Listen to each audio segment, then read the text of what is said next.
Hey, how's it going, everyone? Before we get started into this next episode, I want to give a quick shout out to a continued supporter of the podcast, being Seth Roy of North Mountain Goshawks. And as you've heard me say many times, he produces great game hawks. And for those of you that are interested in possibly getting a new hunting partner for the next upcoming season, particularly a parent-reared North American, Finnish, or Russian goshawk, Seth is the guy you want to hit up. If you want to get on the list, hit him up at ostringer3@gmail.com. Fill out the information form at northmountaingoshawks.com, or you can hit him up on Facebook, send him a message at North Mountain Goshawks. Tell him we sent you, and enjoy your new hunting partner for the next upcoming season. And now, on to this next episode of the Falconry Chronicles podcast. So I throw this harness pigeon, and the bird just folds up and falls what seems like forever, like classic falcon stoop. I'm like, holy crap, that she's coming, hits the pigeon, knocks it down, then comes back by and gets caught, running out there and hovering over this wild peregrine, at my feet. It was, I wanted to put my arms in the air and scream. Hey, how's it going, everyone? Welcome back for another episode of the Falconry Chronicles podcast. And this episode was another one that was recorded about 10 months ago, just under a year ago, last April at the Spring Rendezvous for the Archives of Falconry. And Heath was there also. I'd been trying to coordinate a recording with him long before then, but the stars finally aligned for this opportunity as well, and got a chance to sit down and talk with Heath about his role in serving, NAFA, and also about some other stuff that he hadn't really talked about much to this point on record, like flying goshawks and accipiters and stuff. A lot of people have seen him talk about snipe hawking and things like that, so it's nice to get the other perspective of his hawking as well. So we're just going to jump right in, as usual, this conversation with Heath Garner, and enjoy. Here we go.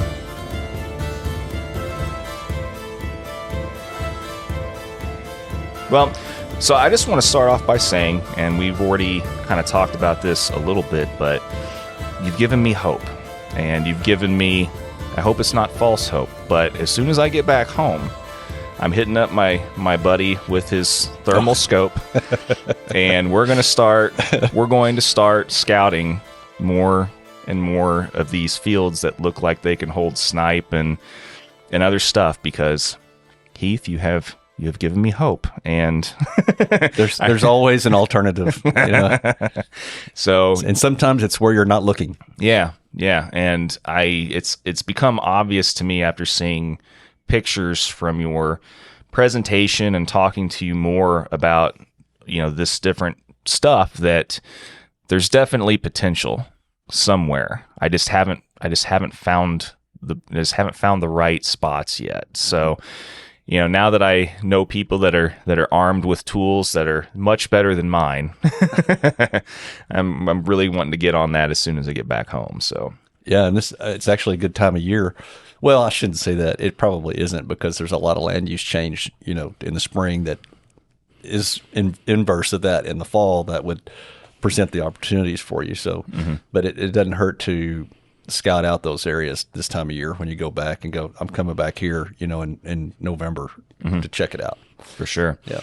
There's so much, a lot of it, from what it looks like, there's a lot of what we have that's very similar to your layout and what you guys have down there as far as types of land, lots of farming. You mentioned soybeans and stuff like that. Yep. We have tons of that, along with corn. Yep. Where we're at. There's all kinds of areas that, if we do have occasional winters where we do get a lot of flooding, or not necessarily flooding, but heavier rainfall, get that longer retention of water in the fields. Longer retention of water. There's some times where we'll even have areas that are kind of, the roads are borderline shut down because it retains water so bad when we have a lot of heavy rains and everything. It's given me hope. Yeah, those are the areas you look for. The ones that stay wet the longest, they're going to hold birds. Yeah. And it would seem like nothing's out there. Yeah. Like when you're coming at it from, a short wing perspective, right, where you're looking for cover and usually thick cover for escape cover for rabbits, or whether you're rabbit hawking or squirrel hawking, or when you come from that perspective, or even duck hawking, right, you're looking for specific ponds and things like that. It's just a different search image that you have to kind of reprogram your brain. This is what I'm looking for. That it looks like there's no way anything's out there that you could fly. Right. But they're out there. Well, and I know they've got to be, because as I was telling you the other day, I mean, we bump snipe and woodcock and all these other types of birds whenever we're rabbit hawking. Yeah. And some of these different, like, even areas that aren't like that, but they're close to fields, but they're just like some slightly grassier areas that are like right next to ditch lines and stuff like that. I mean, like I said, we'll bump several different snipe and stuff just randomly. Yeah. And so I know they're there. They're there. Yeah. They may not be there in the numbers that I talk about, but they may be earlier in the season. Sure. They have to go through you to get to us. Sure. Exactly. Yeah. And that's another reason why it kind of gives me hope too, is because of timing.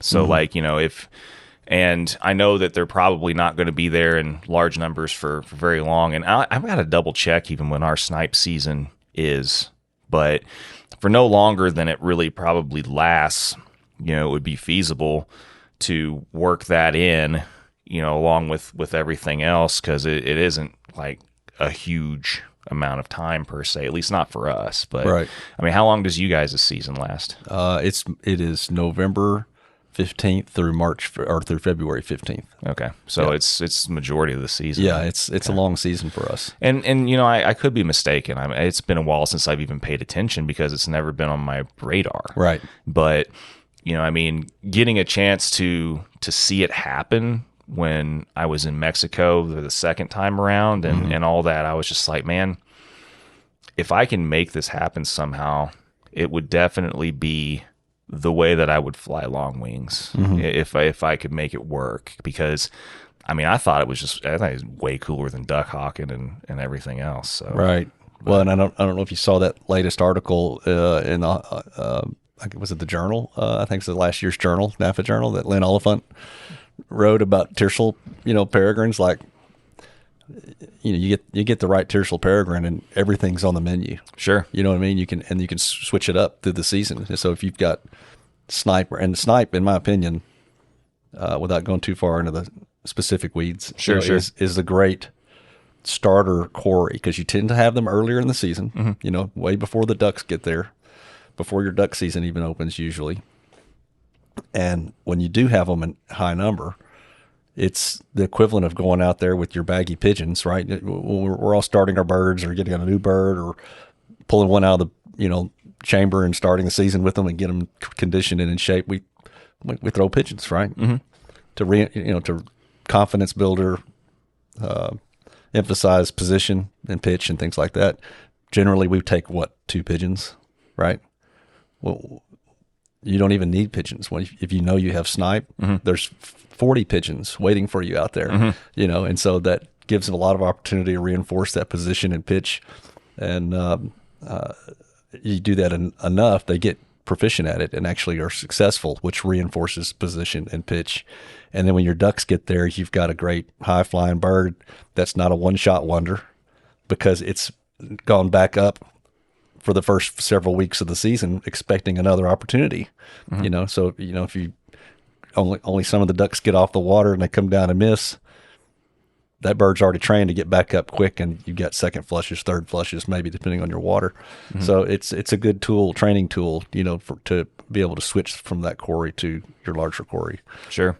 Well, and a lot of those guys down in Mexico that I got out with, they were also using like the smaller, like the house sparrows and stuff like that, to use as training also, because it helps the bird develop better footing techniques, and all that kind of stuff and skills and so yeah, I mean, if having a pigeon loft is out of the realm of possibility for someone, all they really need to be able to do is go and trap a bunch of house sparrows or whatever, and then they've got their starlings, whatever. Yeah, they've got their baggies, to help get them entered and everything. So, yeah, I mean, I keep hearing more and more from people, and just from what I've been able to see now, seeing different things from around the world, I'm really kind of buying into the whole, like, a terrestrial peregrine is kind of like the long wing equivalent of like a male Harris hawk, you know, as far as the versatility.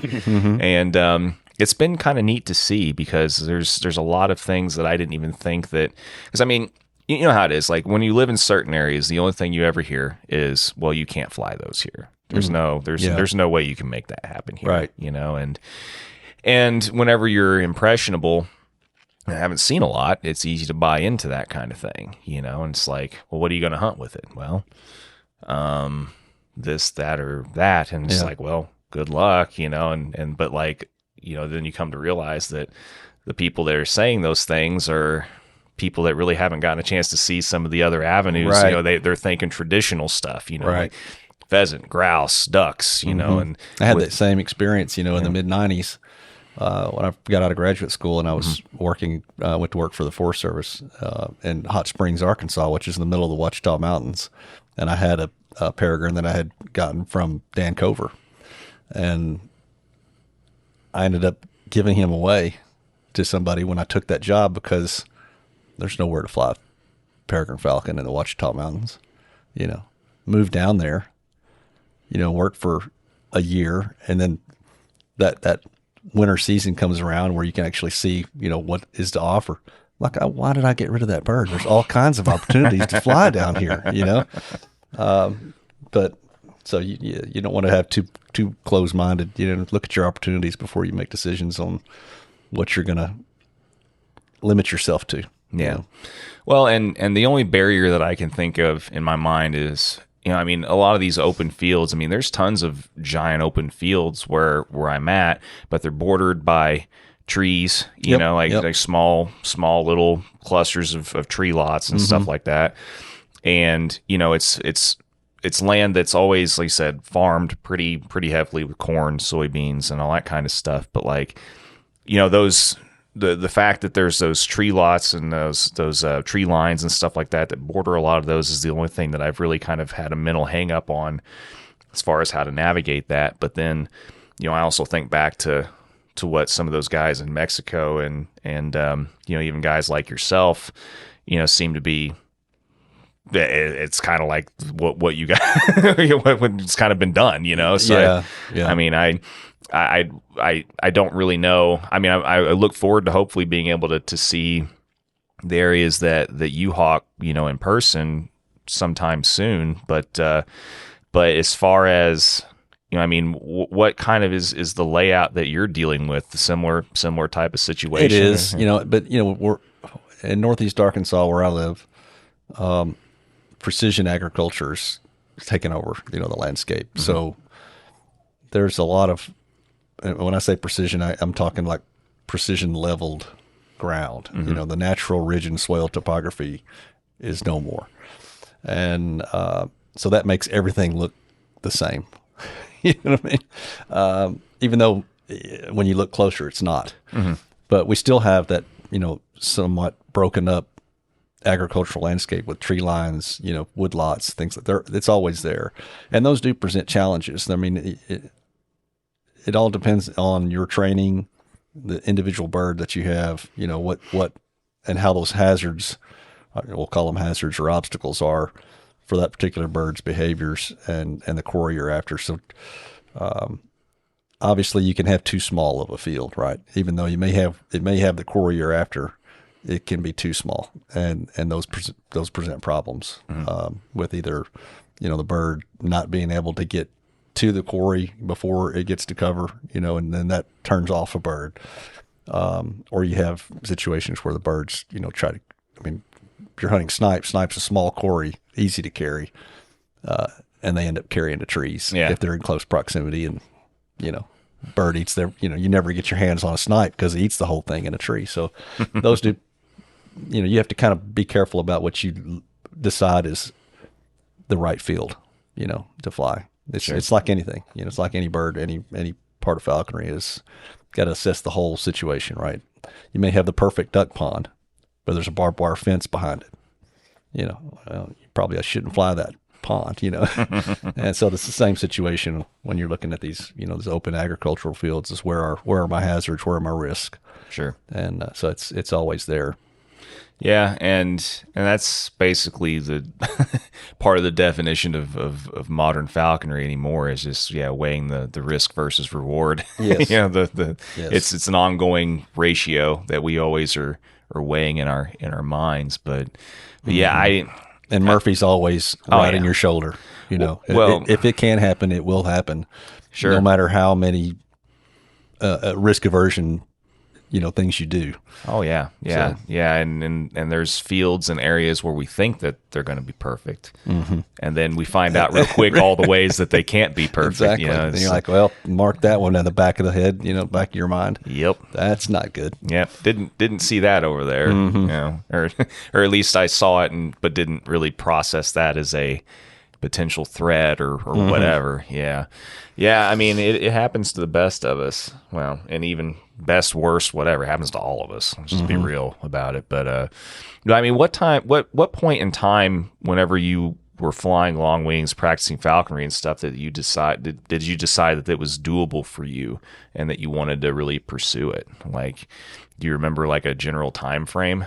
Like pursuing snipe hawking, yeah, in general, or just small, the smaller birds like that. Well, it's a combination of factors. I've been flying birds since 1988, and when I first started falconry, long winging was the last thing on my mind. Right? I mean.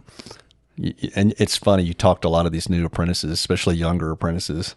Oh, I have no interest in flying a falcon. I just want to fly. I want to hawk red tails. I want to, eventually I want a goshawk or whatever. And as you stick to it and develop and become proficient with one bird, you're like, I think I want to try this bird. And you do that one. And then, 15 years in, maybe I will try peregrine or a gyr peregrine or whatever, or an opportunity comes up where, hey, I've got this bird. My new job won't let me fly anymore. Do you want to fly it? Now here you are with, a large falcon that was not even in your, your wildest dreams or desires. So that, all that stuff comes into play. But, so when I first started flying long wings, really what I started with the interest in small quarry, because, and I mentioned Dan Cover earlier, because, Dan lived about 2.5 hours from me, and got to know Dan, and I was still in graduate school at the time.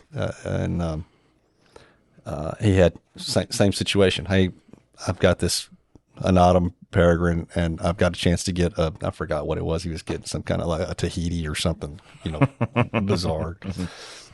And, he said, I need room in my muse. Are you interested in it?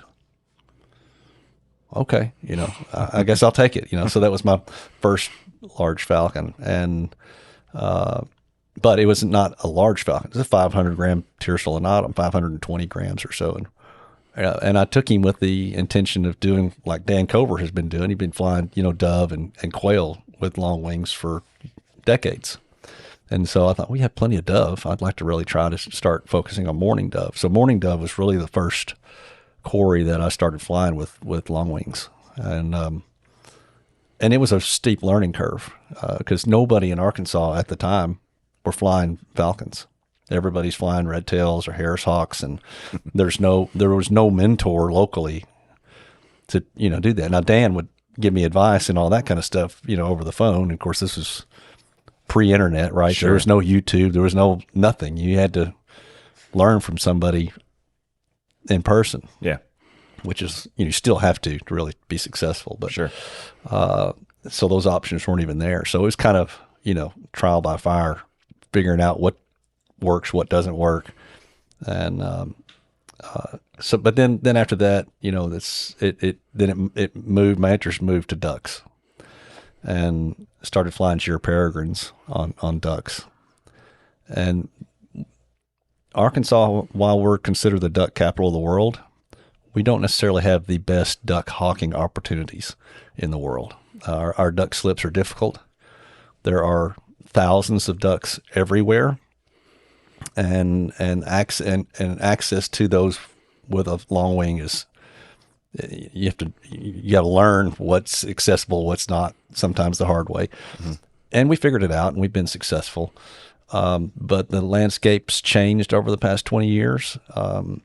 Ducks migration has shifted over the past 20 years. Chronology of that migration has changed through the years. And so that kind of influenced my decisions on, what our options were for better falconry. Mm. And then, of course, I always bring up Chris, because Chris Price and I've flown together for 35 years. And, he'd always been into smaller raptors, and he started out with kestrels and then transitioned to merlins. And then, when passage peregrines became accessible to us, he and I started flying passage peregrines. But in the meantime, he had a purlin that he flew for 9 years, and primarily chasing dove and, traditional kind of stuff like that. And we would accidentally, get out there and find snipe like everybody. And you just have an incidental snipe flush or whatever, and the purlin would catch it. So that kind of shaped our focus, hey, there's a lot of snipe here, and so then, like I said, when we started getting access to passage peregrines, we were like, hey, I think we've got something else here to work with. And so it was something that was the slips and the consistent quality of flights was easier than finding a quality duck slip. So then I transitioned back to smaller, tertial peregrines instead of flying these big gyr peregrines and things like that on ducks. So and then and then I have Goshawk too, that I've flown for 10 years, and I've had Goshawks before her, and really it turns out that's a far better duck hawk for where we are. So I still hawk ducks, but not with a long wing. Yeah. Yeah. Well, and I imagine whenever you made the statement that, Arkansas is known as like one of the best duck, states and stuff, I'm sure that's more of in mind with like gun hunters. Probably. It is. Yeah. So, I mean, it makes sense because as we all find out very quickly, the what might work for one type of hunting does not equivalate at all sometimes for another type of hunting, like ours and stuff. But I don't know how many times I bet I tried for at least one whole season thinking that I could go out in these flooded rice fields where there's 3,000 ducks, go put a bird up, and the bird would figure out that we only have 4 inches of water out there, and he could catch a duck. Yeah. You go out there and you put a falcon in the air, and you walk out there with those ducks.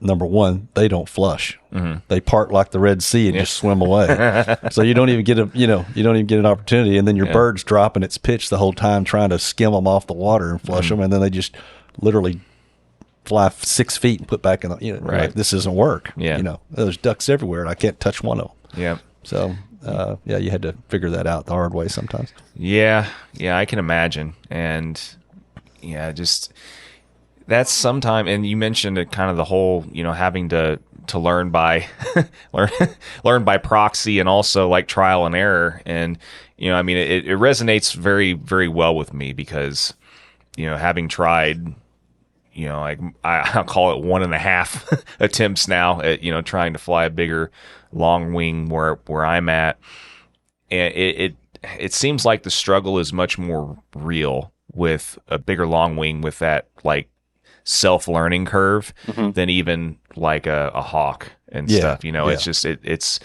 to me it's a lot more difficult, like just to wrap your head around, because the different factors that are involved in trying to set up the right circumstances and slips with a long wing like that is just, there's just a lot more a lot more to take into account.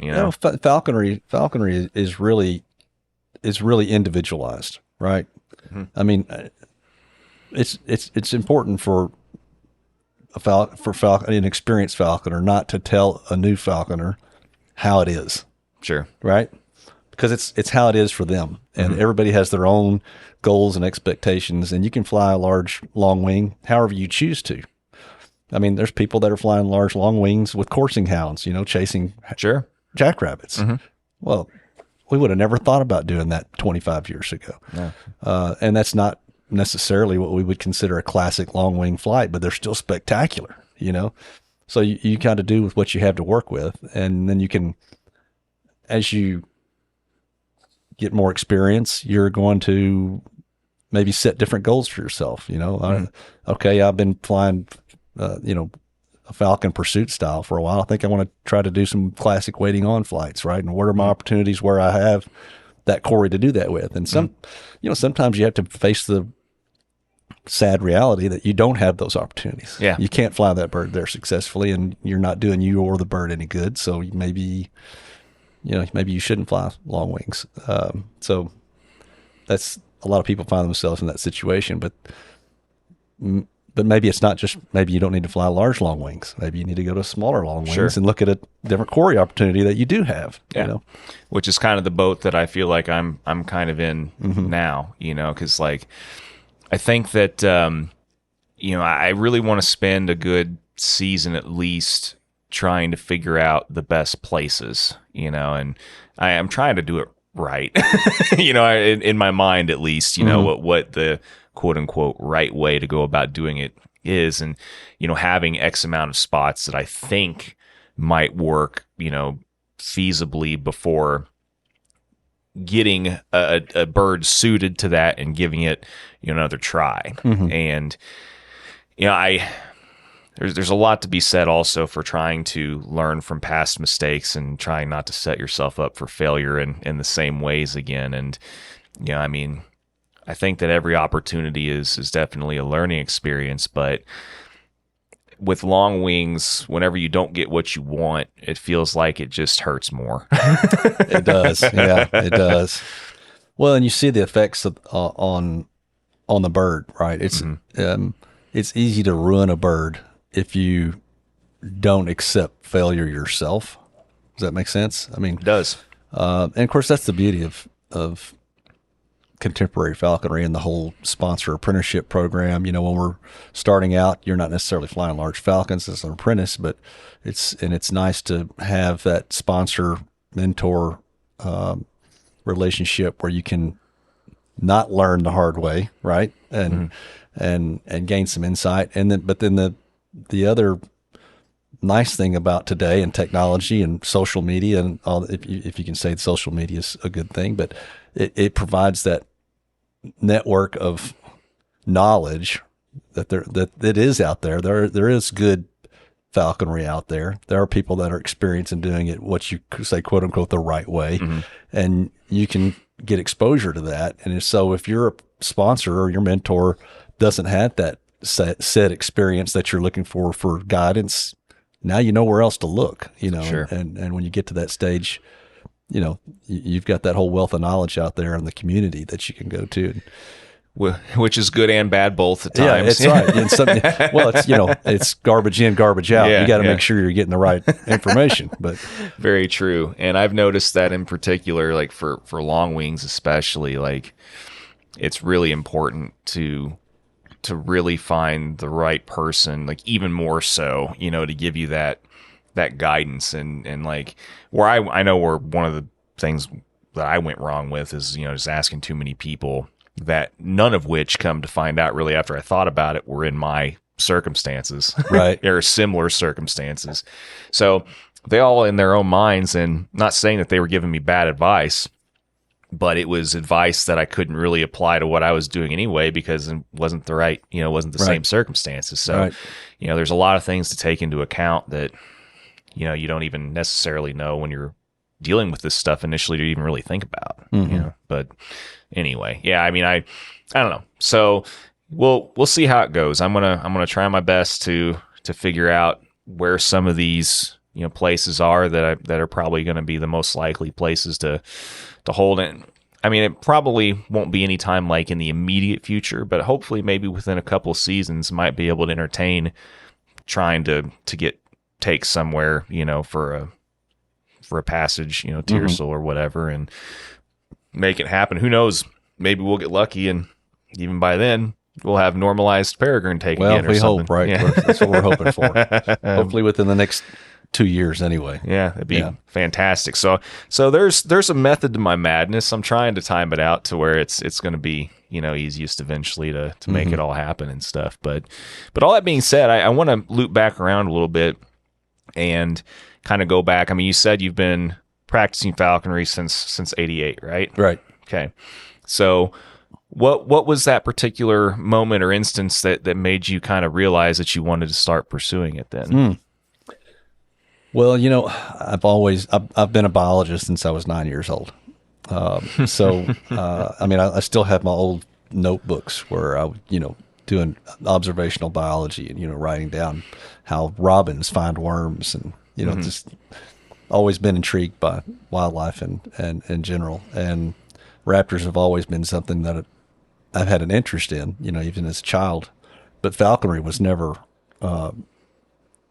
exposed to me, And I was out squirrel hunting with a buddy of mine in high school, and we came across an injured great horned owl.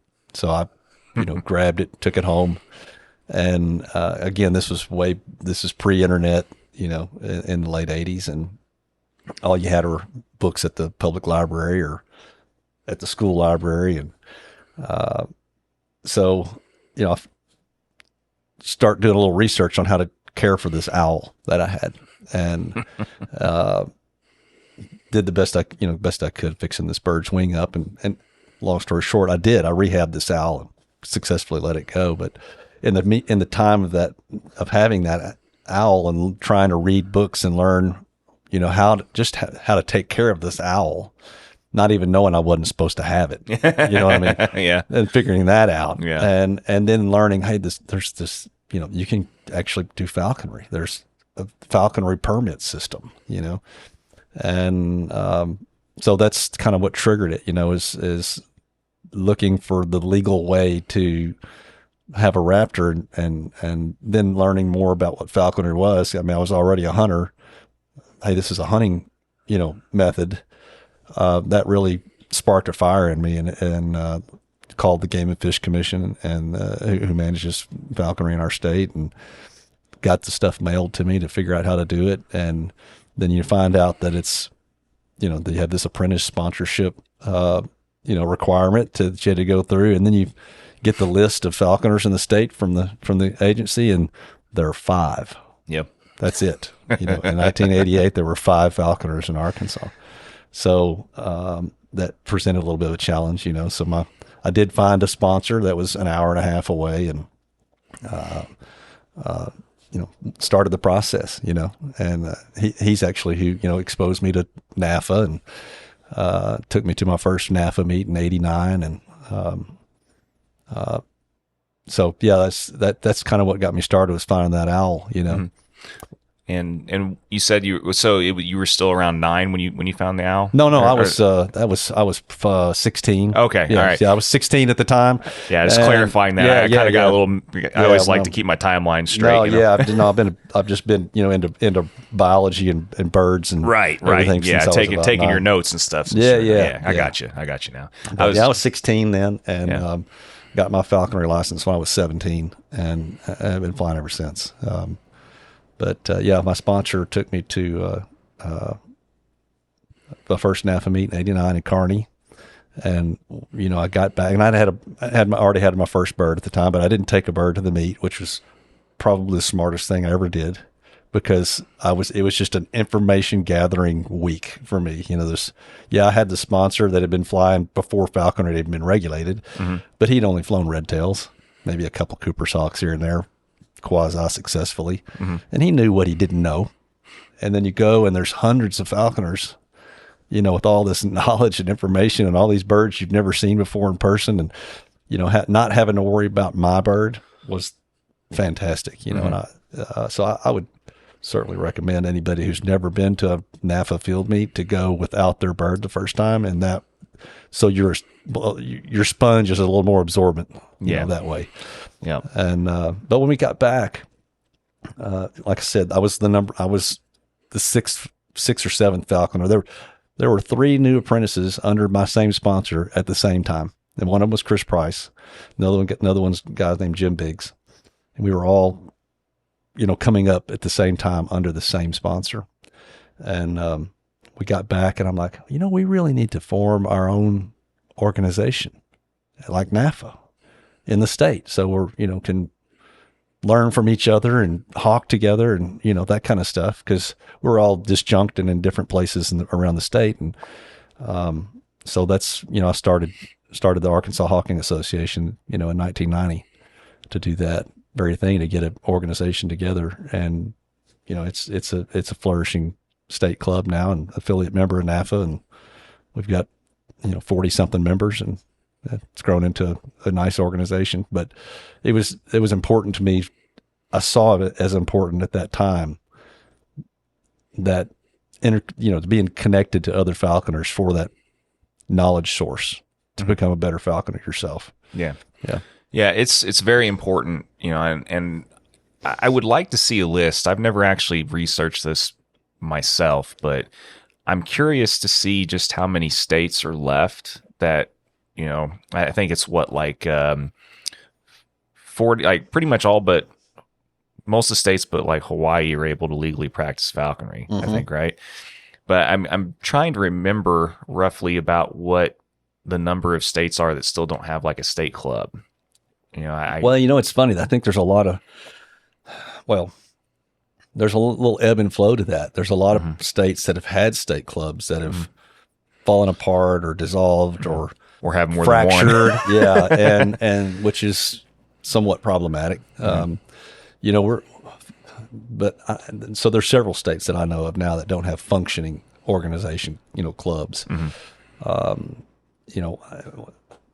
But I find that those falconers in those states tend to join their adjacent states club, and which I think is commonplace. But I think it's important that, we got to realize that falconers worldwide are the largest minority in existence. Sure. There are so few of us when you look at the grand, scheme of things. And it's the most highly regulated, at least in North America, hunting sport. Sure. And unity has a much stronger voice than 4,000 individuals. Sure. When it comes to influencing regulators. Sure. And pointing them in the right direction. And it's more important today than it ever has been, because the regulatory culture, I don't know how you say it. No, not even that. There's just their cohort that is now in state and federal agencies are largely coming from non-hunting backgrounds. Yeah. And here we are in a hunting sport with non-hunters crafting our regulatory language. And it's really important that we as an organization or, conglomerate of organizations, are together with the same goals and focus so that we can help. And they probably don't like that word, but we need to help our regulators understand what they're regulating. Sure. Well, and that's kind of what I was getting at with that train of thought was, I'm curious. I'd be curious to see just how many states there still are left that don't have that, I don't know, collective voice, so to speak, in the form of their of a state club and stuff. Because, it becomes very, like, the more you see and the more you get around, and I do recommend to everybody that can feasibly and financially get around and see as much different, forms of falconry in as many different states and places and even countries if it's possible for you, if you can, because you need to see what everybody else is dealing with and all the challenges that everybody else faces. And whenever you start seeing more and more of that, you do start to, even if you are not a big pro, government or whatever type of person and this, that, and the other and everything else, the fact of the matter is still got to deal with it. You do. and their problem is not always just their problem. Correct. Problems migrate. Correct. And society's perceptions change in waves, so the way they're interpreting things in Europe and the problems they have in Europe are not just Europe's problems. They will in a global society that we have today, where everybody knows what's going on everywhere. Sure. Those societal perceptions of what we do, change, and it's important for that collective voice to say, no, wait a minute, this is not what you think.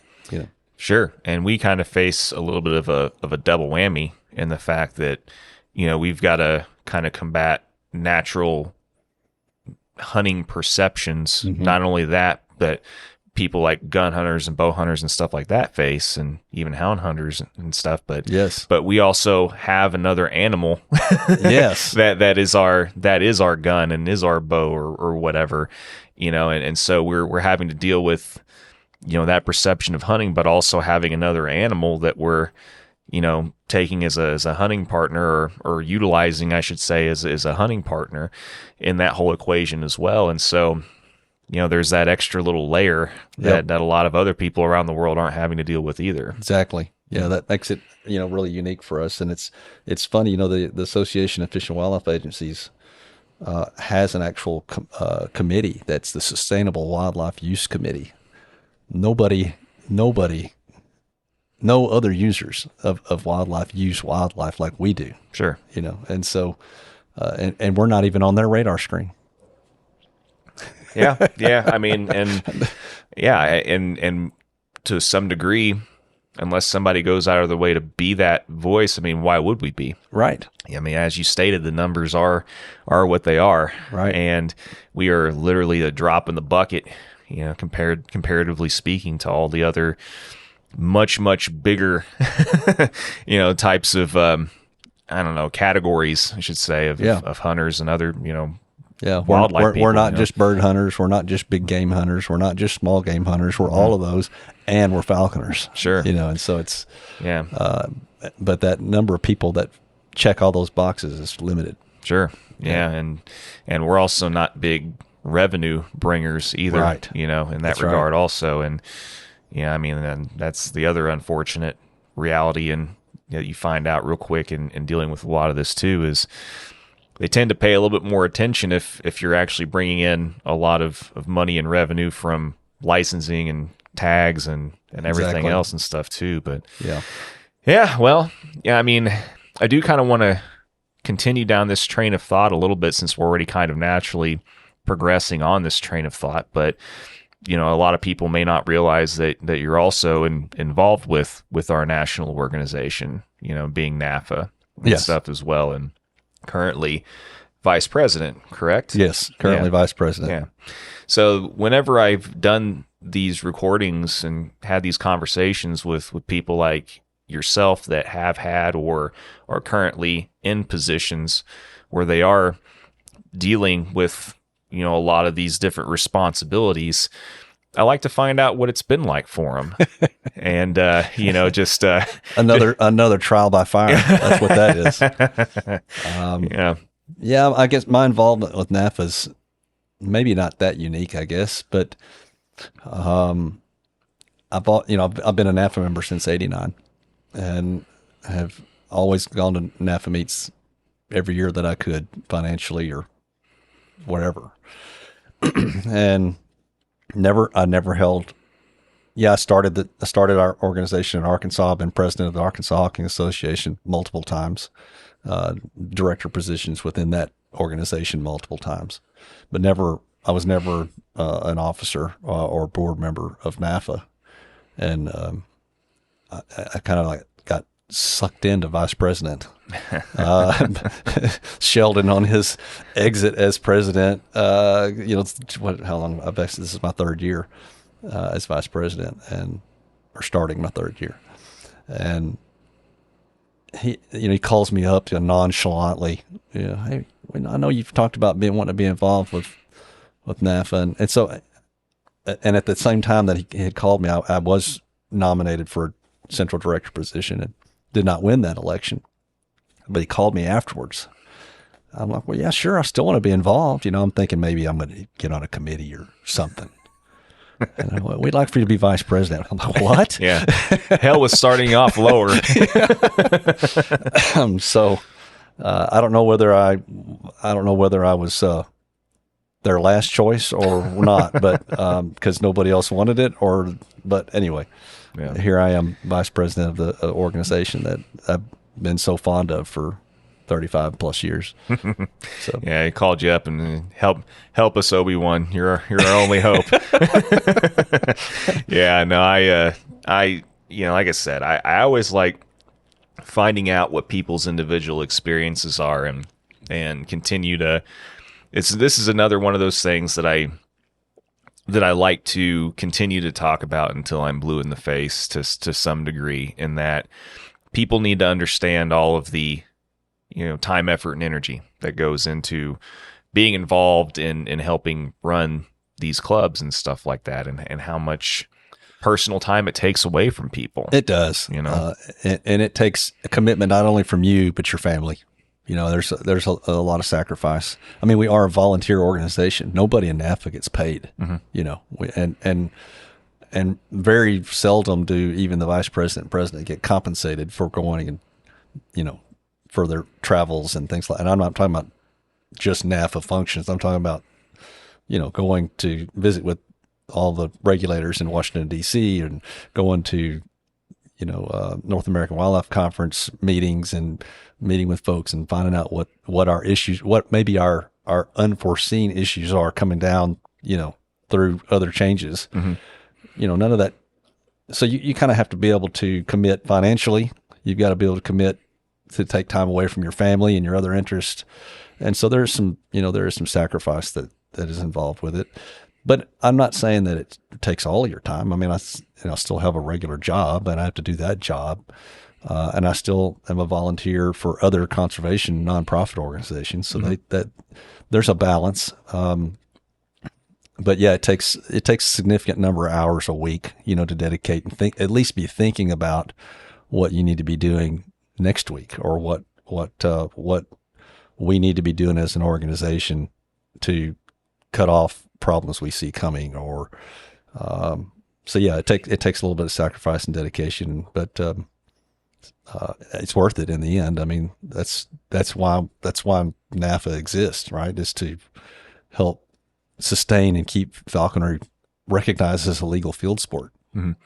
Yeah, and of course, my intention isn't to doom and gloom it for everybody and and stuff, but I mean, people need to understand that somebody's got to do it. Yeah, there's going to continue to be the need for, as current generations are getting older and the torches are being passed, so to speak. I mean, the people that are getting involved and continuing to face a lot of those ongoing, evolving challenges with everything, somebody's got to continue to step up and fill these roles, for their state and national clubs and stuff. Because, yeah, I mean, as much as people might have that, in some ways, I guess I could say hate relationship with the need to coordinate with government and regulating bodies and all these types of things. It's got to be done. Unfortunately, it's just the reality of it. It does. I mean, that's kind of why we're here right this weekend. Right? Sure, is the all these people that have contributed to falconry and even the regulatory framework that we have today, or at least its skeletal structure of it. Anyway, these guys they're passing and dying, and new falconers are coming in and taking over, and it's important to know where you came from. And that's I see that as NAFA's biggest challenge right now. Honestly, it is not. Yes, it's a big challenge still maintaining that regulatory relationship with not only our state agencies but the federal, U.S. Fish and Wildlife Service. And even now we're having to deal with the USDA, and other factors. And that's all very important. But our biggest problem, or challenge, I should say, that we have right now is actually membership.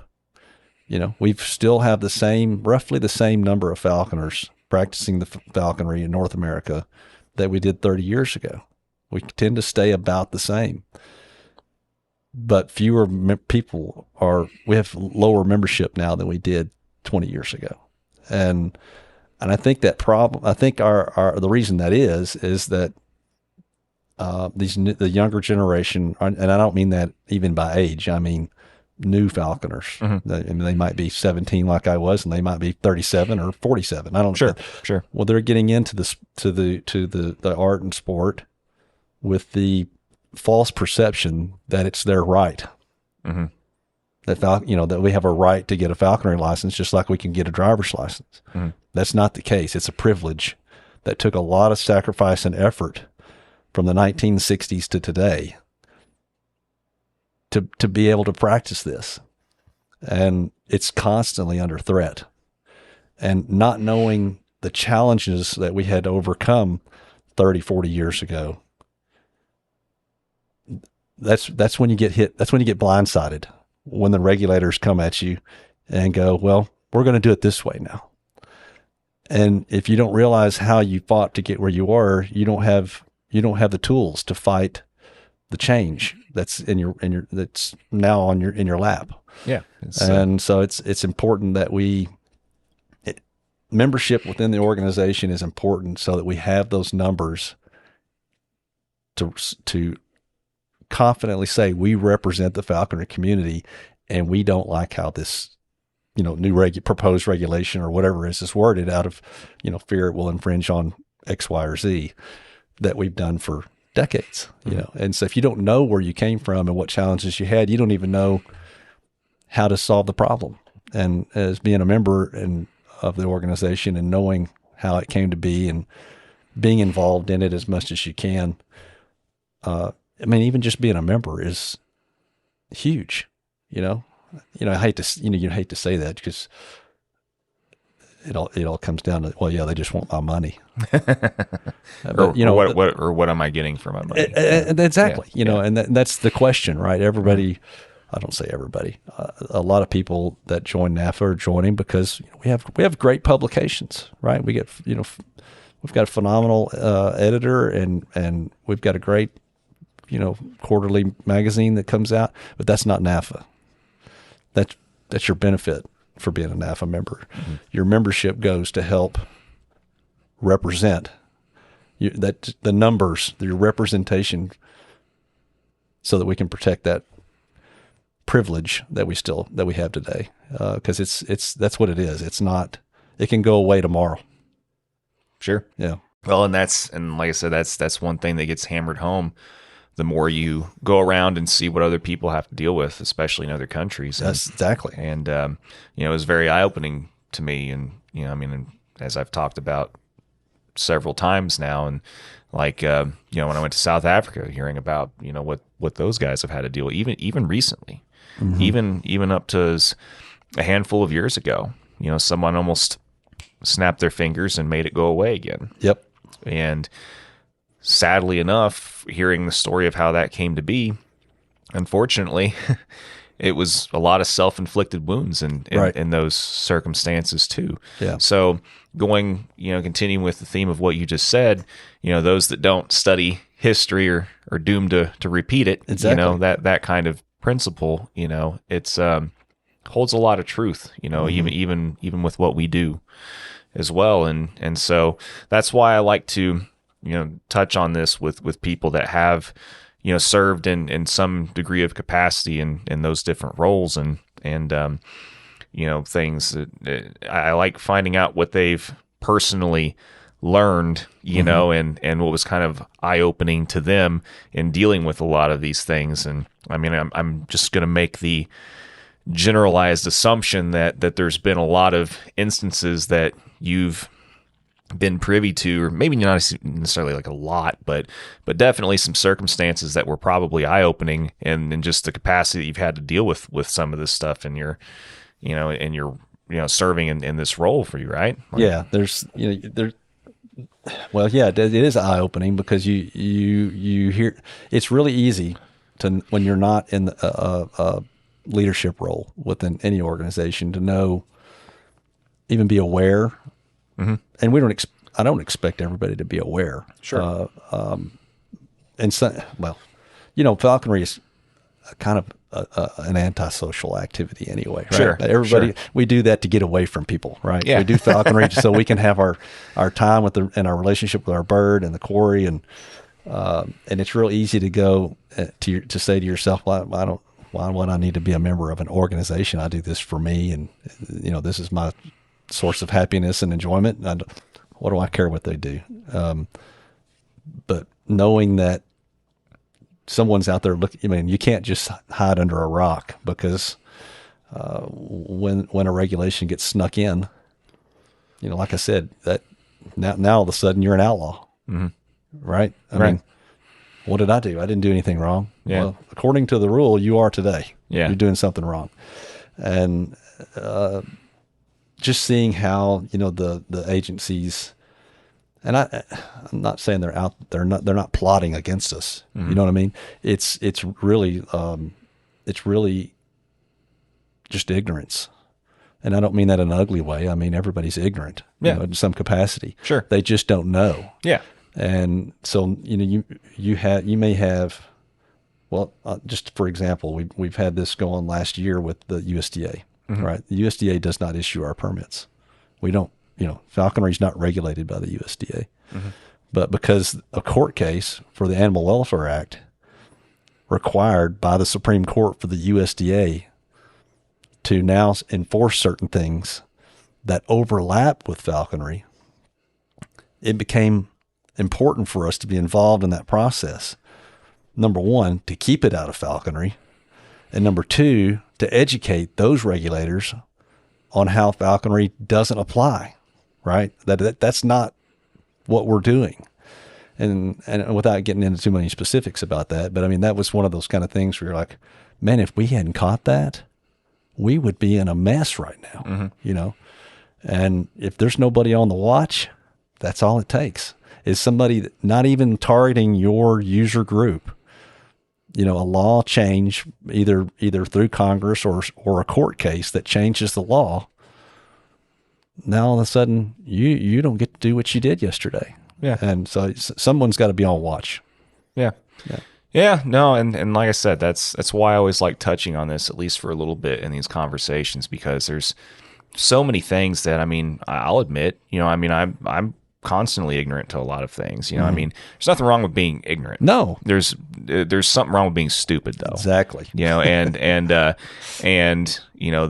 a lot of people don't understand the difference, I think. Ignorant is just not knowing something. Exactly. But whenever you become stupid is whenever you become privy to said knowledge and then still refuse to do anything about it, Yeah. At least that's my point of view anyway. Right. I guess I shouldn't speak for anybody else, but I mean, once again, I just think it's important to talk to people about what their experiences have been, because it's something that, I realize, and I know you realize this too, that not everybody's going to serve in some capacity or whatever. No. But you don't have to make, some degree of contribution back. Right. And I'm all about, having done little things here and there to help out with different things, you don't have to, No. you don't have to try and become president of the world to make a difference on your block, so to speak. Exactly. I think it's really important, like you said, that if you don't have a state organized falconry club, this is obviously harder to do. But if you do have one, that's being involved. Well, that's how the U.S. falconry is regulated today, right? It's by state. And you need to be involved with your state agency. The falconry group needs to be involved with their state agency. They need to have a good, positive relationship. They need to be able to acknowledge something needs to be corrected when it needs to be corrected, and work with your state to do that. Because now you're not trying to undermine the regulators. You're working with the regulators, and they're not trying to overreach where it's not needed, because they're educated and involved and communicating with you on what, if they have a change that maybe comes up from a non-falconry group that has a concern about what we do. Sure. And you may look at it and go, well, maybe we need to tweak that law a little bit to be in better compliance with the federal standard or whatever. It's important you have to be involved. If you are disconnected, well, then you're giving them the reins, and Sure. they're controlling your fate. Well, and especially when you can spin it in a way also in which you make them realize that by doing this, that, or the other, it also makes their life easier too. Right. Yeah. Yeah. I mean, you don't. The more they want to keep trying to put things in place to keep more and more tabs on more and more things, well, it's going to make their life harder too. Mm-hmm. But if you explain to them that this doesn't apply anyway, well, oh, okay, well, we don't have to Yeah. worry about that. Cool, whatever. Right. But Well, like all of us that have a career or a job, we're not looking for more job duties. sure, for the same for the money. same price. Yeah, exactly. Why would I want to do more work for less money? Right. So, you gotta look at that way. So there's a lot of potential or proposed changes that do create administrative burdens that can be avoided. And so when you work with the regulators, you can help alleviate that and come up with ways to either not have the changes or make those changes in a positive way. Yeah. So, change is inevitable. Well, right? for sure. The only And- thing constant is change. And so you're not going to, you can't be disconnected and expect things to not change. And if you want to control that change, you need to be involved. Yeah. And it starts with the state level. For sure. And being part of your organization. Again, same thing I said earlier. We have a much stronger, louder voice as one than we do a bunch of individuals. Yeah. And even if you can't find common ground, you still got to come to a decision and go with it together. 'Cause otherwise, yeah, it's just going to make everything that much more difficult. It makes the slope more slippery. Right. But well, yeah. I mean, this is another thing I know we could talk about forever, but I mean, I think we've touched on the important stuff anywhere, at least. You know. But like looping back around once again, another one of those nice circle back around moments. I want to go back to a little bit and talk a little bit more about your personal falconry and stuff, and talk a little bit more about some of the things that I don't think really have been talked with you about in regards to. I mean, you give these talks, and a lot of what people know you for, of course, is snipe hawking and long winging and stuff. But like, I kind of want to talk to you a little bit more about the whole accipiter side of your life as well. And you said you've had the same Goss now for how many years? 10 years. Yeah. And you primarily have been hawking ducks and what else? And was it? rabbits. And rabbits. Yeah, ducks and rabbits. And before she's blind in one eye now. Yeah. And before that, squirrels too. So I mean, she was that's my fun bird. Yeah. Like you said, sometimes the long winging, there's so many calculations, right, to make long winging happen how you want it to, and sometimes I've always flown short wings and a falcon. Either a red tail or a Cooper's or a goshawk and a falcon, because I like getting back in the weeds, literally. You know what I mean? And it's enjoyable, right? It's a little more, just a two plane axis instead of a 3-plane axis, right? So you're just having fun. Yeah. Right. And so it's important for me to stay that way. And it also helps me stay connected to falconers that are just starting falconry, right? Because I have seen it through people that are pure long wingers that have been flying long wings for 25 years, and you come to them with a red tail question or a Cooper's hawk question. You can't answer it. They can't answer Yeah. it, even though they themselves started, flying red tails, right? Yeah. Because they've just not been involved with that. And for me, like I said, the whole mentor concept is, it is a cultural heritage, right? And Sure. for us to be able to help new falconers become quality falconers, it's important to still have that actual experience to pass along. And so anyway, yeah, when I was in grad school, I published several papers on raptors, and so I'm a published raptor biologist too, even though it's been 25 years since I published anything. But my master's thesis was actually on Coopers and sharp-shinned hawks, and so I've always had a passion for accipiters, and especially Cooper's hawks. But with the goshawk has always been when I first learned about falconry back when I was 17, that was the pinnacle, was to be able to fly a goshawk. And then you run into those false brick walls that we talked about earlier. Well, you can't do that here. There's no way you can keep a goshawk alive in Arkansas. That they're not here for a reason. They can't live here. Why would you? You have all these experienced falconers, quote unquote experienced falconers. You can't fly a goshawk here, so you just forget about it. Yeah, the same people that come back after they see that you do it, they want to know how you're doing it, so that they can do it too. How did you keep a goshawk alive for 10 years in Arkansas? Yeah. Anyway, I don't want to be disconnected, so far that I tell somebody you can't do something, because you're going to get proven wrong eventually. Well, it's funny because I did the talk yesterday, right? And I told everybody there's no way you're going to catch a snipe with a goshawk. Yeah, then people and come then, up to and you. then I went to lunch with Tyler Slayton yesterday. Said he showed me a picture of this, snipe that he caught with his goshawk. There's always an exception. Well, the broken clock is right twice a day. It's right twice a day. Yeah. That's right. Yeah. So anyway, so there's but short winging has always been close to me. I've always I grew up small game hawking, right? That's what I did. I learned to hunt by hunting rabbits and squirrels, and I didn't, I do deer hunt, I turkey hunt also, and I waterfowl hunt with a gun also. I still do all that, but when I started as a small game hunter, and that's always been real close to me. And it's small game hunting to me is, a lot like fly fishing. You are so connected to the water as a fly fisherman, more so than a bait caster fisherman. I'm not saying it's better. I'm just saying you have to flow, right? Flow, eddies, all that stuff comes into the presentation, and and knowing what hatch is going on and all that. And it's the same way when you're rabbit hunting and squirrel hunting. It's like you especially when you communicate with new falconers that maybe don't have as an extensive hunting background, just not quite as, and unfortunately, that's the environment we live in today. A lot of falconers that come into falconry have never hunted.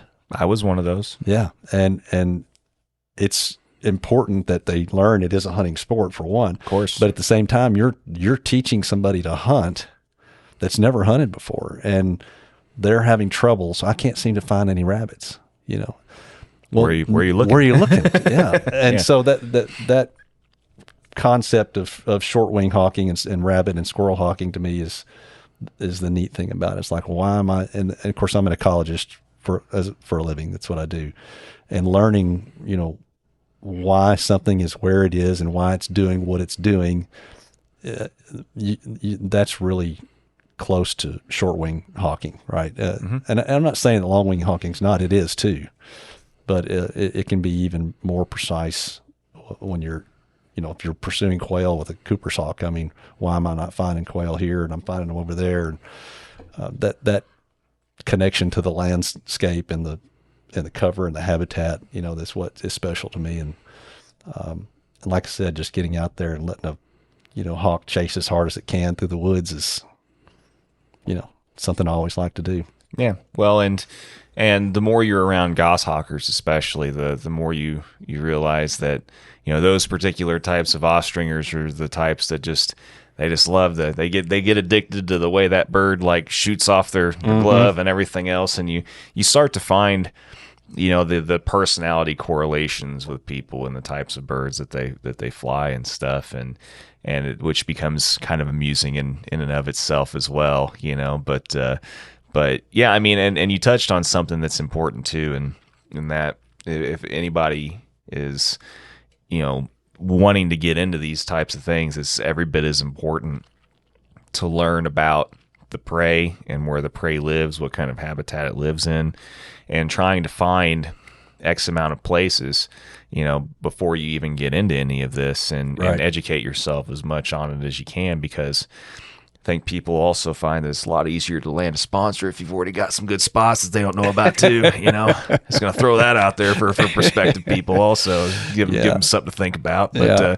But yeah, no, I mean, so that's cool though. I mean, to be able to fly the same bird for 10 years or a decade, I mean, it's not something that a lot of people are able to do. I mean, I mean, the accipiters. Well, and I'm not saying that, makes me special by any means. I'm just saying that, Circumstances just worked out for They you. worked out, yeah. And it's not my first goshawk. You know, I've had goshawks before that didn't live that long. Yeah. But and like we talked about earlier, there's always these hazards, right? Anytime we fly a bird, there's hazards,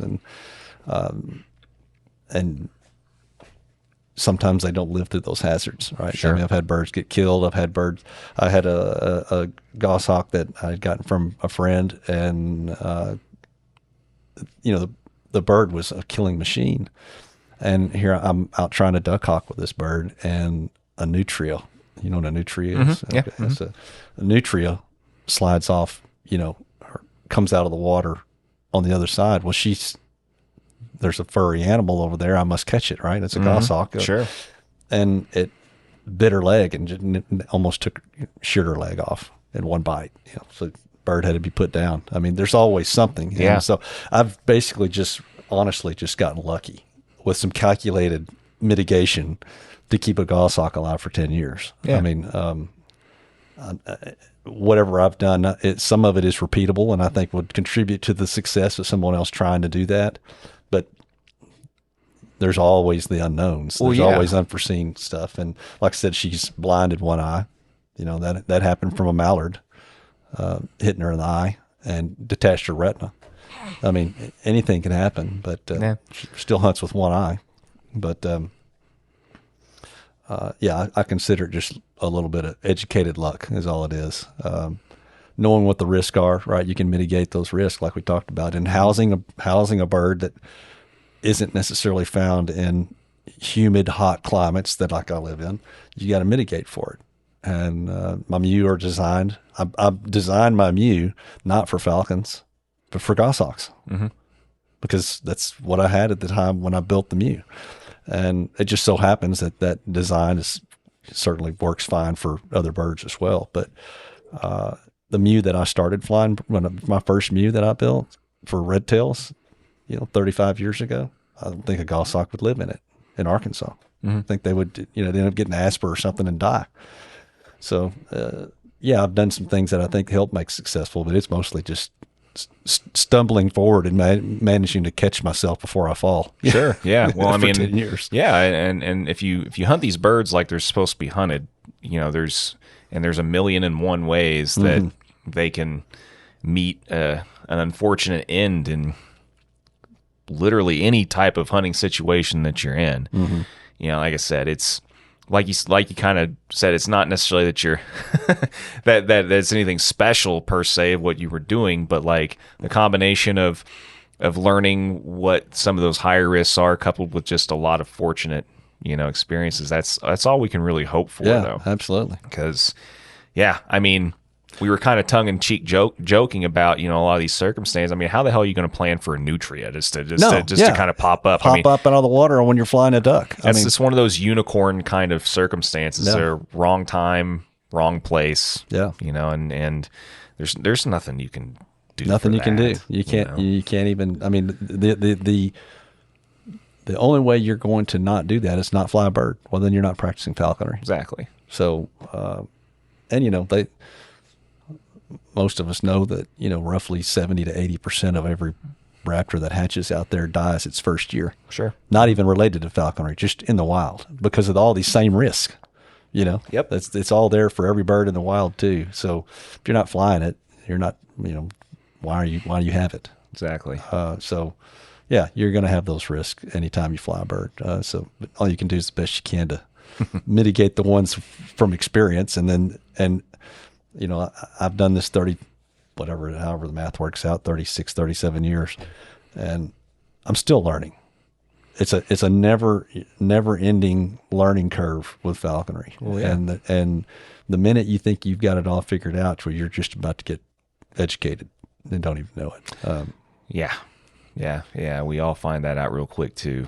And we all have our humbling moments, and if you haven't, well, it's coming. Exactly. Just give it some time. It's going to happen. Yeah, stay with it a little longer, and we'll see. We'll talk to you again in a couple of years. Exactly. Yeah. And you find out real quick which ones are going to end up sticking in it, the longest, because there's a lot of people that have those moments and then just they just decide they can't deal with it, and don't ever practice again. And there's there's others that, yeah, okay, well, when am I going to get my next bird? Right. And that's kind of what you got to do if you want to, continue on with it and stuff. But I mean, I don't know. Like you kind of have to.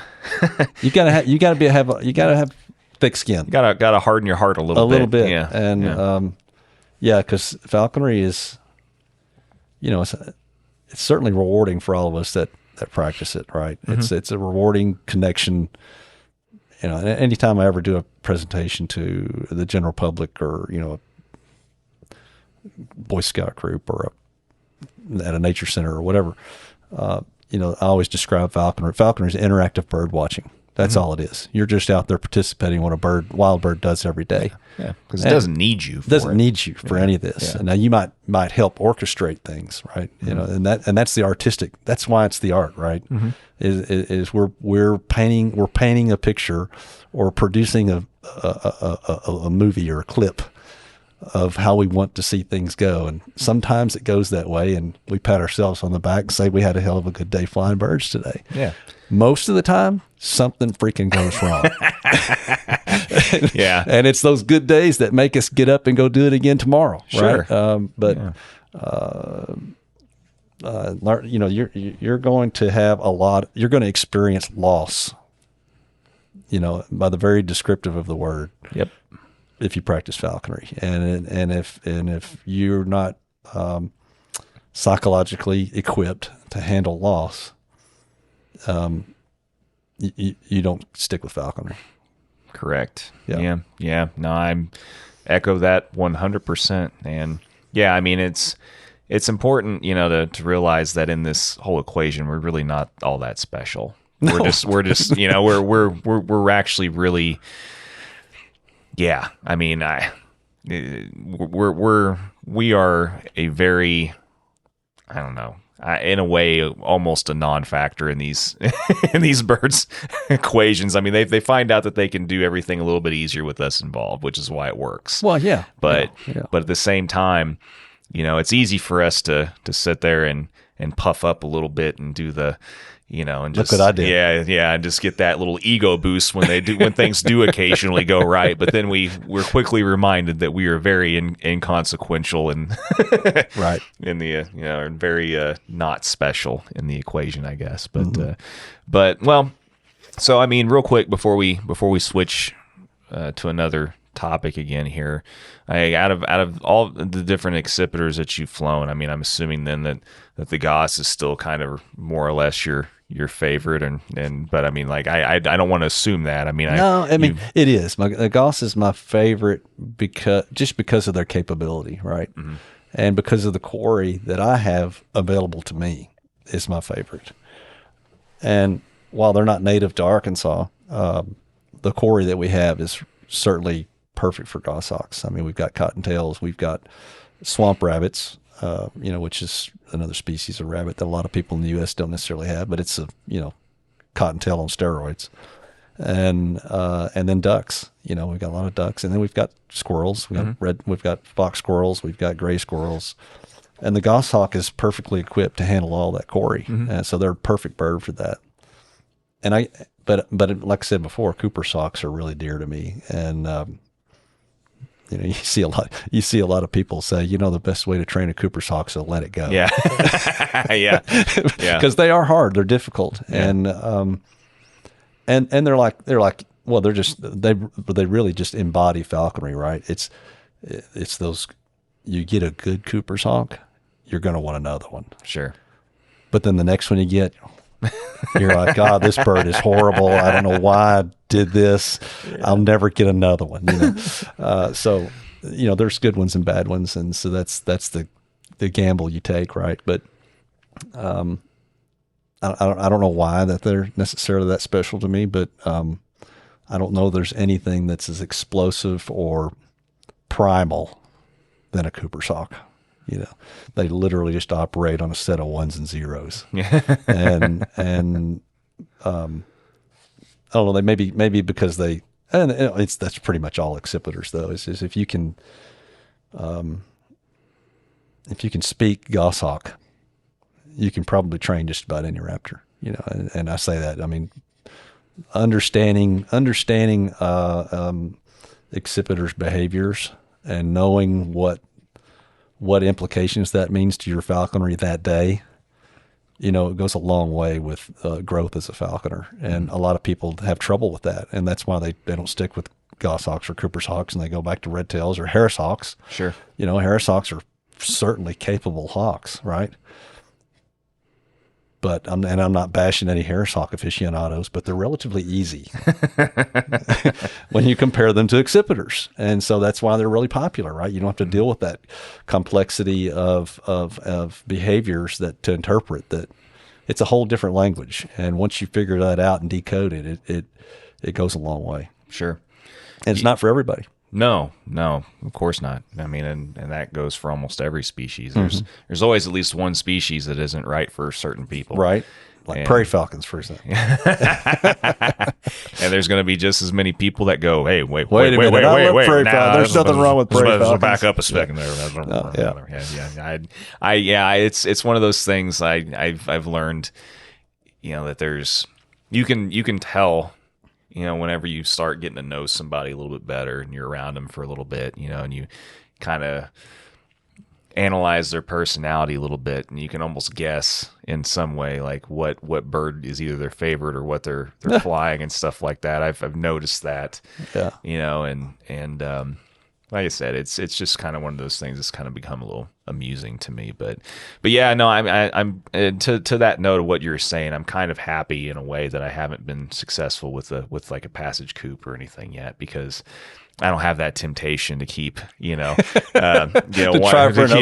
try for that next like 10%, bird or whatever that's actually going to be like really good and amicable to the relationship and everything. But and I haven't flown a Cooper's hawk, in 12 years. Yeah. But the last one I flew for 3 years, and she was phenomenal. And maybe that's why I haven't got another one, because she was so good. It's like, there's no way I can replace that bird. Right. But you can, and that's the beauty of Cooper's hawks, really. They're very much like, I'm not a red tails. I mean, there are really good red tails, and there are some really bad red tails. It has nothing to do with the falcon or some, but it's just not, the learning it's on a curve. Different scale, right, of good and bad. Yeah. And the good thing about Cooper's hawks is there's plenty of Cooper's hawks in the world. Yeah. And if you get one that's not working out, don't bash your head against the wall. That old comedic adage, if the best way to train a Cooper's hawk is to let it go. Well, let it go. Yeah. Get another one. Yeah. Try another one, and eventually you'll get one that's gonna click. Yeah. But it's like anything else, though. You need to have the right quarry. I mean, that's why I have a goshawk and I fly peregrines, because I have appropriate quarry for those species. And if you don't have an appropriate quarry for Cooper's hawks to ensure their success, you're going to end up with a problem bird in some way, and it's not going to be fun for anybody, you or the bird. And so you got to make sure you've got the appropriate quarry and the appropriate slips for that bird to be successful as a falconry bird. So Coopers aren't for everybody, and for that reason. And the time and consistency, that looking back on it, those were my biggest two issues, because I can think back now on the two that I've tried to fly and it didn't work out, and I just ended up letting them go, was time and consistency. I wasn't moving forward and continuing to do this thing consistently at this particular time. And then I sat there and wondered why it didn't work out. Right. And so that's another reason why. That's a big factor. Timing and consistency is huge with any accipiter. And then husbandry, because of their behavior, your husbandry skills, keeping a bird in good feather and leg health and all that stuff, comes into play. And you got to think outside the box with accipiters. Yep. So it keeps you on your toes as a falconer. And it's not, like I said, it's not for everybody. True short winging is not for every falconer, and it doesn't fit their lifestyle or their family or whatever. I mean, that's certainly understandable. Yeah. But yeah, I've always had a thing for short wing. But I love red tails too. I mean, I love raptors. I mean, so I can't say that I necessarily have a favorite, but maybe in my opinion, I've got the two best birds for me today. Right now, it's a goshawk and a peregrine. It's a good way to put it. Yeah. I mean, not necessarily the best birds, but the best birds for you. It's the best. Yeah. It's about the best way you can summarize that for sure. Well, I mean, we can kind of probably come close to wrapping this conversation, but before we do, I want to revisit two things that I always like to consistently visit with people, and that getting one of their favorite, most memorable hunting, experiences, or, with one of their favorite birds, and also, the best piece of advice that they can leave for, current and future generations of falconers. And then we can come close to ending this. Guy, those are hard. You're welcome. Man, I mean, I've had so many great falconry memories. What I've always found is there's always at least one or two that always come to mind first, though. When like everybody's got those particular moments that always are the most impressionable. There's always at least one or two. Well, you know what? I guess probably the one that sticks out in my mind, is catching my first peregrine. It has nothing to do with the flight. It's not falconry, not any one bird's flight over another bird's flight, but I would say that was probably catching the first peregrine ever in Arkansas was probably the most memorable, at least to me now, in recent times anyway, because the whole peregrines. That's the pinnacle of falconry, right? As anybody learns about falconry and getting into it for the first time, everybody reads about how great peregrine falcons are. Well, they were untouchable for a long time. I mean, they were endangered when the Endangered Species Act was passed. They were one of the first animals listed. We couldn't get peregrines.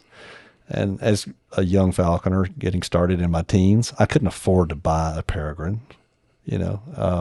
When you hear about all these people that had captive bred birds and flying captive bred birds, even though eventually I was able to do that, but that knowing that we could get passage take again was really, really special. And figuring out how to trap peregrines in Arkansas was a huge obstacle and hurdle that we overcame, and having those pieces come together, and it's that first bird.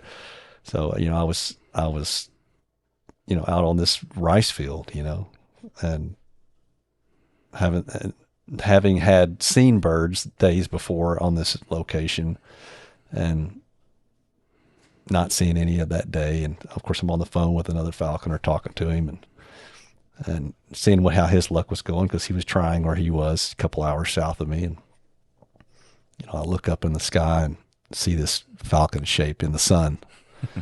and some people may know the story, but, there was a rain in the forecast for the following day. And so, the sun had this corona around it, and rain, and here's this falcon shape way up there, and the sun, literally in the sun. And I look at it, and I'm on the phone with this guy, and I go, man, I think I've got a peregrine here. It might be a kestrel at 200 feet. I don't know. So I'm going to get off the phone with you. So I throw this harness pigeon, and, the bird just folds up and falls what seems like forever. Like, classic falcon stoop. I'm like, holy crap, that she's coming, hits the pigeon, knocks it down, then comes back by and gets caught, running out there and hovering over this wild peregrine, at my feet. It was, I mean, I wanted to put my arms in the air and scream like, yeah. And so that was pretty memorable, catching that bird and training that bird. It was a great peregrine too, and she turned into a fantastic duck hawk. And but yeah, that was probably just, I can see that in my mind, the whole coming out of the sun stoop and realizing she's not catching something on her, she's coming for my pigeon. And that was pretty awe-inspiring for me at the time. That's awesome.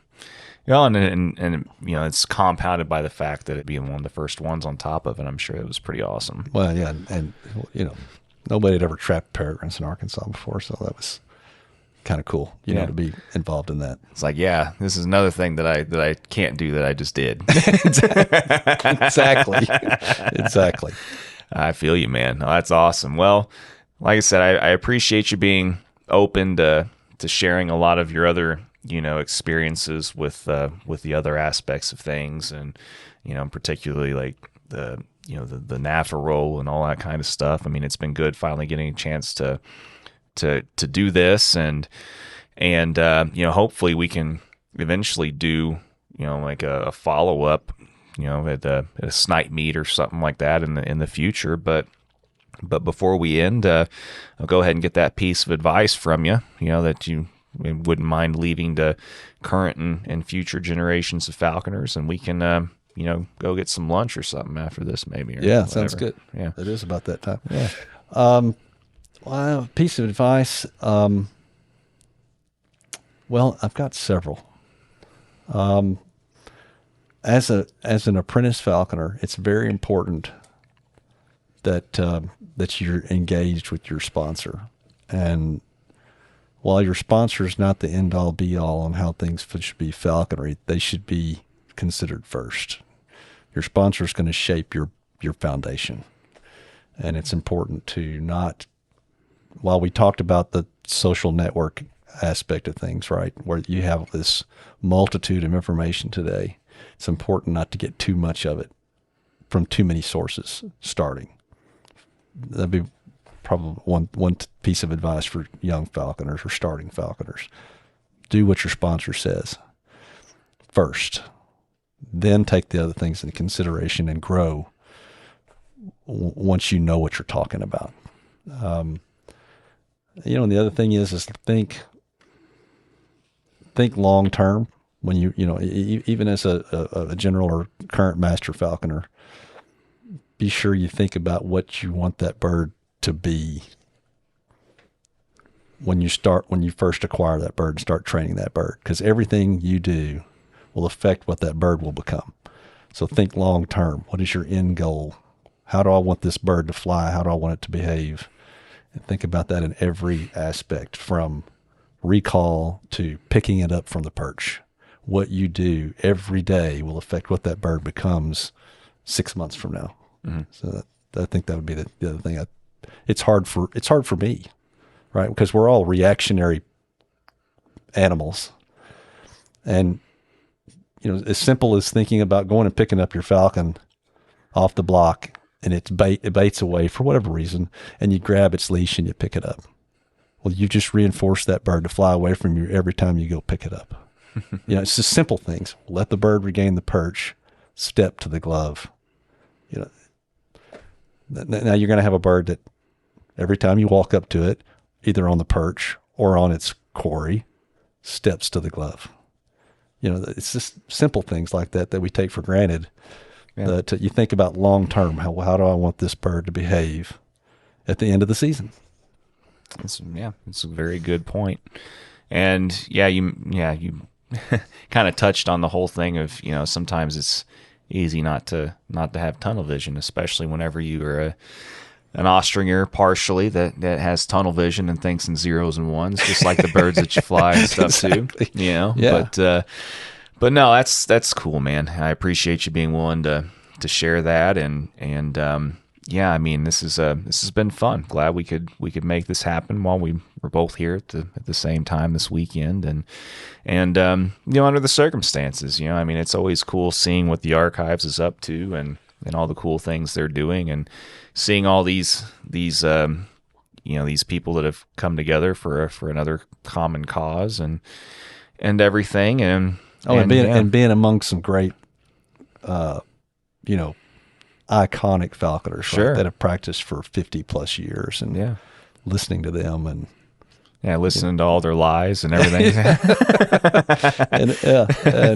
and preparation for their tribute for when they go up, their name gets on the wall. For sure. Yeah. Well, all right, man. Well, we can go ahead and call this good then, and hopefully we'll get a chance to do it again in the future, and I'm sure we will. But yeah, it's almost eating time, and then see what else we can get into the rest of the day. All right, thanks, Jonathan. All right, appreciate you, man.